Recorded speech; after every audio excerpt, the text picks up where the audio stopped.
Bon, François Bayrou cherche désespérément comment économiser 40 milliards d'euros pour l'année qui vient. Alors j'ai décidé de lui trouver 63 milliards d'euros à économiser tout de suite. C'est que François Bayrou cherche toujours dans les mauvaises poches, les vôtres. Pourtant, il y a dès maintenant des mesures faciles à prendre pour faire des économies et que les Français arrêtent de payer tout de suite. Nous pouvons réserver, par exemple, les aides sociales non contributives aux citoyens français. Ce sera entre 15 et 20 milliards d'euros économisés chaque année. Nous pouvons supprimer l'aide au développement.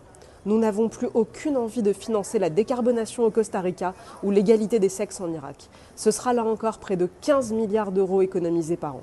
J'ai vu d'ailleurs que le gouvernement se plaignait d'avoir dû économiser 2 milliards d'euros d'aide publique au développement par ma faute, parce que j'ai montré aux Français cette gabegie. Mais ce n'est pas assez. Il faut aller encore plus loin.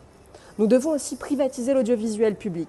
Ce sera près de 4 milliards d'euros économisés chaque année. Nous pouvons supprimer l'AME.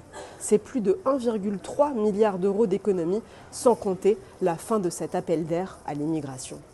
Nous pouvons aussi supprimer les subventions aux associations politisées. C'est entre 1 et 2 milliards d'euros par an que nous pourrons économiser. Nous devons supprimer toutes les subventions aux éoliennes et aux énergies intermittentes. Encore presque 8 milliards d'euros d'économies, sans compter les gains que nous ferons sur le nucléaire. Nous pouvons supprimer cette politique de la ville qui crée une discrimination positive toujours vers les mêmes territoires. Encore près de 8 milliards d'euros d'économies à faire. Enfin, supprimons toutes ces agences et institutions devenues inutiles, voire nuisibles. L'ADEME, l'ARCOM, l'ANA, le CESE, c'est encore presque 8 milliards d'euros d'économies chaque année. En tout, je vous propose là un plan d'urgence à 63 milliards d'euros. Monsieur le Premier ministre, vous pouvez le faire dès la loi de finances de cet automne. Et ce ne sera qu'un début. J'ai encore plein d'autres solutions.